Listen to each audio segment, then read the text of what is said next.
વાત કરીએ નર્મદાની. નર્મદાના રાજપીપળામાં વાતાવરણ પલટ્યું. દિવસભર ગરમી અને ઉકળાટ બાદ ધોધમાર વરસાદ વરસ્યો. મોડી સાંજે રાજપીપળા નજીકના વિસ્તારોમાં વરસાદ ખાબક્યો. વરસાદના કારણે રાજપીપળાના વાતાવરણમાં ઠંડક પ્રસરી. ખેતીને જીવતદાન મળવાની આશાએ ખેડૂતોમાં ખુશીની લહેર વ્યાપી છે.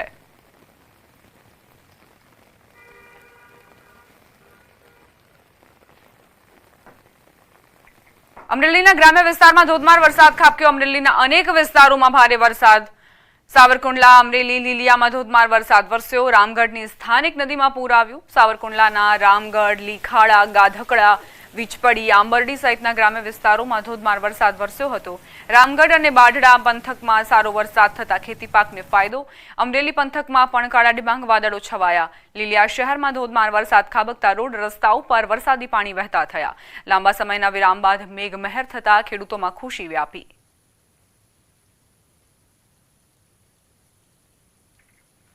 રાજ્યના કેટલાક વિસ્તારોમાં મેઘરાજાએ આજે તોફાની બેટિંગ કરી. વિરામ બાદ ફરી એન્ટ્રી થતા સૌરાષ્ટ્રના કેટલાક વિસ્તારોને ઘમરોળ્યા.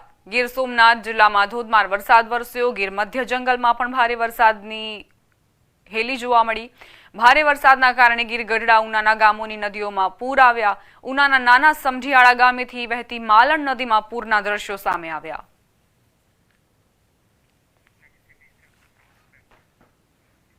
હવામાન વિભાગની આગાહી વચ્ચે દક્ષિણ ગુજરાતમાં મેઘરાજાએ જોરદાર જમાવટ કરી છે. લાંબા વિરામ બાદ દક્ષિણ ગુજરાતના ભાગો સુરતથી લઈ વલસાડ સુધીમાં મેઘમહેર થઈ. સુરતના માંગરોળ અને કામરેજ તાલુકામાં વરસાદ વરસ્યો. કામરેજના ધોરણ, પારડી, ઘલા સહિતના ગામોમાં વરસાદ ખાબક્યો તો નવસારીમાં ધોધમાર વરસાદ વરસ્યો. ગણદેવી અને ચીખલી તાલુકામાં ભારે પવન સાથે વરસાદ નોંધાયો. ભરૂચના અંકલેશ્વરમાં લાંબા સમયના વિરામ બાદ વરસાદનું આગમન થયું. વાપી, સેલવાસ સહિતના વિસ્તારોમાં ધોધમાર વરસાદ વરસ્યો. તો દક્ષિણ ગુજરાતના જે આ 4 જિલ્લાઓ છે ત્યાં વરસાદી વાતાવરણ ફરી એક વખત જોવા મળી રહ્યું છે. લાંબો વિરામ લીધો મેઘરાજાએ, પરંતુ હવે ધોધમાર વરસાદના કારણે નદી નાળાઓ ફરી એક વખત તીવ્ર ગતિએ વહી રહ્યા છે. લાંબા વિરામ બાદ રાજ્યના અનેક ભાગમાં મેઘરાજાએ ધમાકેદાર બેટિંગ કરી. ભાવનગર શહેર સહિત ગ્રામ્ય વિસ્તારોમાં પણ વરસાદી માહોલ જામ્યો છે. તો આ તરફ કેટલાક દિવસના વિરામ બાદ મેઘરાજાએ ફરી પધરામણી કરતા ગોહિલવાડના ખેડૂતો રાજી થયા. કચ્છના રાપર શહેરમાં મેઘરાજાએ ધડબડાટી બોલાવી દીધી. કલ્યાણપર, સલારી, ગેડી, ફતેહગઢ સહિતના વિસ્તારોમાં જોરદાર વરસાદી ઝાપટા નોંધાયા.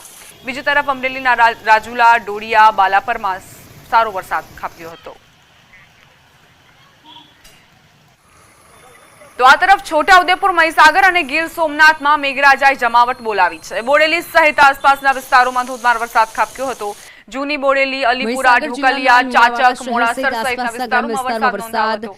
લાંબા ગાળા બાદ વરસાદી માહોલ થતા ગરમીથી લોકોને રાહત મળી. તાલાલા ગીરના માધુપુર અને ધાવા ગીરમાં વરસાદી ઝાપટા જોવા મળ્યા. બીજી તરફ મહીસાગર જિલ્લામાં લાંબા વિરામ બાદ વરસાદી માહોલ સર્જાયો. લુણાવાડા શહેર સહિત આસપાસના ગ્રામ્ય વિસ્તારમાં વરસાદ ખાબક્યો હતો.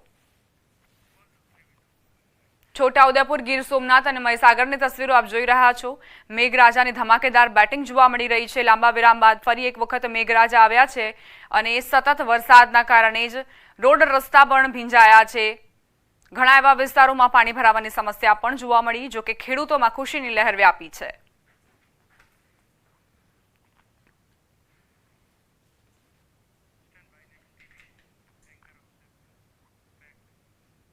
સમાચાર ભાવનગરથી પ્રાપ્ત થઈ રહ્યા છે. આખલોલ જકાતનાકા પાસે મોડી રાત્રે બસમાં લાગી આગ. પાર્ક કરેલી ખાનગી બસમાં અચાનક આગ ફાટી નીકળી. ફાયર વિભાગે સ્થળ પર પહોંચીને આગ પર કાબુ મેળવ્યો. બંધ બસમાં આગ લાગવાનું કારણ હજુ પણ જાણી શકાયું નથી. કારણ અકબંધ છે. સદનસીબે મોટી જાનહાનિ ટળી છે. અખલોલ જકાતનાકા પાસેની આ ઘટના મોડી રાત્રે એકાએક બસમાં આગ ફાટી નીકળી અને ત્યારબાદ આસપાસના વિસ્તારમાં પણ અફરાતફરી મચી. પાર્ક કરેલી ખાનગી બસમાં આગ લાગી હોવાની જાણકારી છે. ફાયર વિભાગને તાત્કાલિક જાણ કરવામાં આવી અને ફાયર વિભાગે સ્થળ પર પહોંચીને આગ પર યુદ્ધના ધોરણે કામગીરી કરી હતી.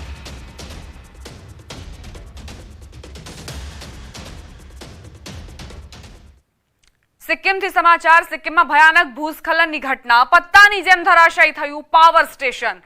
સિંગતમમાં દીપુદારામાં ભયાનક ભૂસ્ખલનની ઘટના બની. વલુઆતાર વિસ્તારમાં ભૂસ્ખલન થયું. સિક્કિમમાં ભયાનક ભૂસ્ખલનનો વિડીયો સામે આવ્યો છે. ભૂસ્ખલનના કારણે national hydro electric power corporation NHPC Teesta stage 5 ડેમનું પાવર સ્ટેશન ધરાશાયી થયું.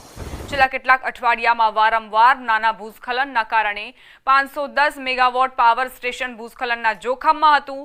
પાવર સ્ટેશનને અડીને આવેલી ટેકરીનો મોટો ભાગ લપસીને પાવર સ્ટેશન પર પડ્યો હતો. રાહતની વાત એ છે કે આ ઘટનામાં કોઈ જાનહાનિના સમાચાર નથી, કારણ કે સતત ભૂસ્ખલનના કારણે પાવર સ્ટેશનને થોડા દિવસો પહેલા ખાલી કરાવવામાં આવ્યું હતું. દેશના ઘણા રાજ્યોમાં ક્યાંક ભારે તો ક્યાંક વરસાદી ઝાપટા ચાલુ છે. હિમાચલ પ્રદેશમાં ભારે વરસાદ બાદ 107 રસ્તા બંધ કરી દેવામાં આવ્યા છે.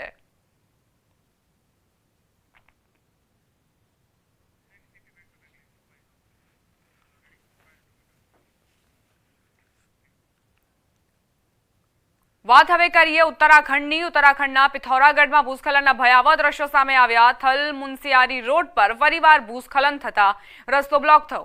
માટીનો કાટમાળ ખડકો સાથે તણાઈ આવતા વાહન વ્યવહાર બંધ કરાયો. અનેક ગામોનો સંપર્ક કપાતા જનજીવન પ્રભાવિત થયું. બે અલગ અલગ તસવીરો આપ જોઈ રહ્યા છો. એક તરફ સિક્કિમમાં પાવર સ્ટેશન કઈ રીતે પત્તાની જેમ ધરાશાયી થતું જોવા મળી રહ્યું છે. જોકે સદનસીબે ત્યારે કોઈ ત્યાં હાજર નહોતું. ભય પહેલાથી જ હતો અને એટલે જ પાવર સ્ટેશન ખાલી કરાવી દેવામાં આવ્યું હતું. બીજી તરફ ઉત્તરાખંડની આ તસવીરો જોઈ રહ્યા છો, જ્યાં ભૂસ્ખલન થતા જ કાટમાળ ખડકો સાથે તણાઈ આવ્યો અને વાહન વ્યવહારને પણ અસર પહોંચી.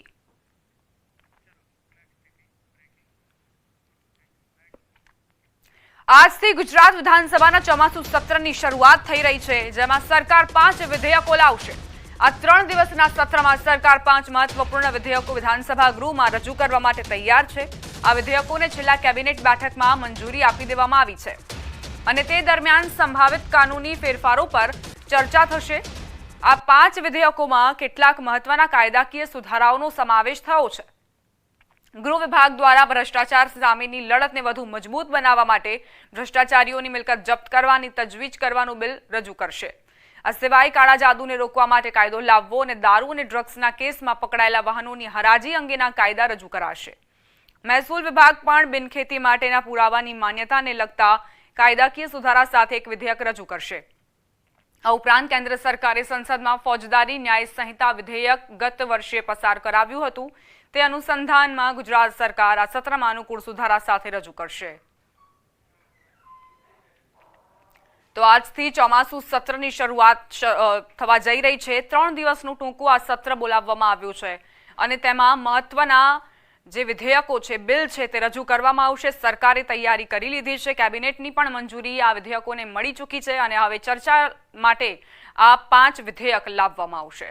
દારૂ ડ્રગ્સના કેસમાં પકડાયેલા વાહનોની હરાજીમાં સુધારો, બિનખેતી માટેના પુરાવાની માન્યતાને લગતો કાયદો, ફોજદારી ન્યાય સંહિતા વિધેયક અનુકૂળ સુધારા સાથે રજૂ કરવામાં આવશે. ભ્રષ્ટાચારીઓની મિલકત જપ્ત કરવાનું બિલ પણ રજૂ કરવામાં આવશે. તો ઘણા એવા મહત્વના મુદ્દાઓ જે છે જેને લઈને માંગ કરવામાં આવી રહી હતી કે કાયદાઓ લાવવા જોઈએ, કડક કાયદા હોવા જોઈએ, જેથી જે આરોપીઓ છે તેમને પણ એક સંદેશ જાય અને ગુનાખોરી અટકે.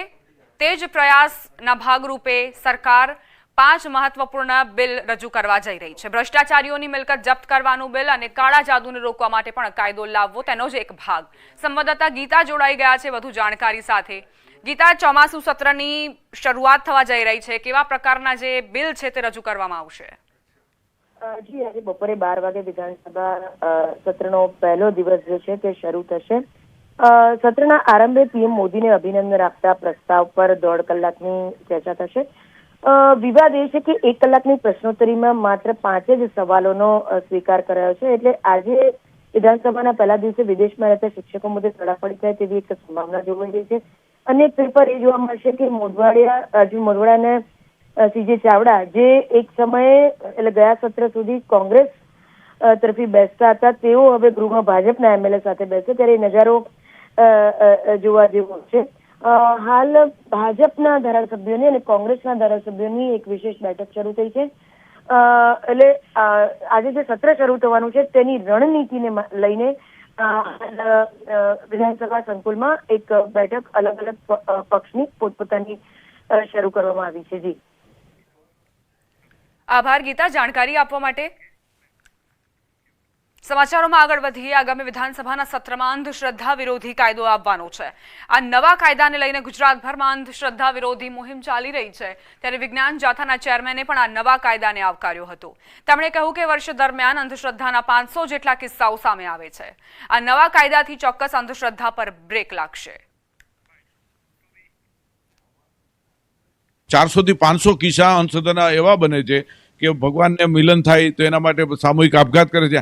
આ બધી હકીકત છે. બંધ થશે. પ્રસાર માધ્યમમાં જે જાહેર ખબર આપે છે અને લોકોને ઉલ્લુ બનાવતા હતા એ પણ બંધ થશે. એટલે આ અંધશ્રદ્ધા સામેનો કાયદો છે એ સર્વાંગી રીતે લોકો માટે ફાયદાકારક છે.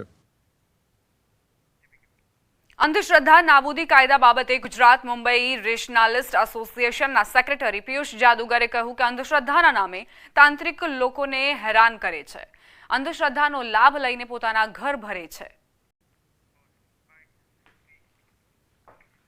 અભિનંદન આપું છું કે ગુજરાત સરકાર 2024માં અંધશ્રદ્ધા નાબૂદી કાયદો લાવી રહી છે. આજે ભાજપની મહત્વની બેઠક યોજાશે. ટાઉન હોલ ખાતે પ્રદેશ ભાજપની મહત્વની બેઠકનું આયોજન કરાયું છે. પ્રદેશ પ્રમુખ CR પાટીલની અધ્યક્ષતામાં બેઠક મળવા જઈ રહી છે. બેઠકમાં જિલ્લા પ્રમુખો અને ધારાસભ્યો ઉપસ્થિત રહેશે. ભાજપના સદસ્યતા અભિયાન અંતર્ગત મળશે આ બેઠક. રાષ્ટ્રીય સંગઠનના પદાધિકારીઓ પણ હાજર રહેશે. મહત્વનું છે કે 2022ના સદસ્યતા અભિયાનમાં મોટી નોંધણી થઈ હતી.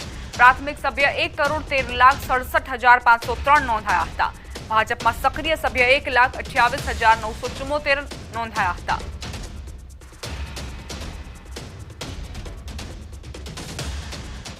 ગાંધીનગરમાં કૃષિ મંત્રી રાઘવજી પટેલના હસ્તે સર્વગ્રાહી કૃષિ વ્યવસાય નીતિના 82 લાભાર્થીને 17 કરોડથી વધુની સહાય વિતરણ કરાઈ. મહાનુભાવોના હસ્તે લાભાર્થીઓને સહાય હુકમ પણ એનાયત કરવામાં આવ્યા. રાજ્ય સરકારે કૃષિ ક્ષેત્રના ઝડપી અને ટકાઉ વિકાસ માટે સર્વગ્રાહી કૃષિ વ્યવસાય નીતિ અમલમાં મૂકી છે. આ નીતિ હેઠળ કૃષિ ઉદ્યોગોને મૂડીરોકાણ તેમજ વ્યાજ સહાય જેવા જુદા જુદા ઘટકો માટે સહાય આપવામાં આવે છે.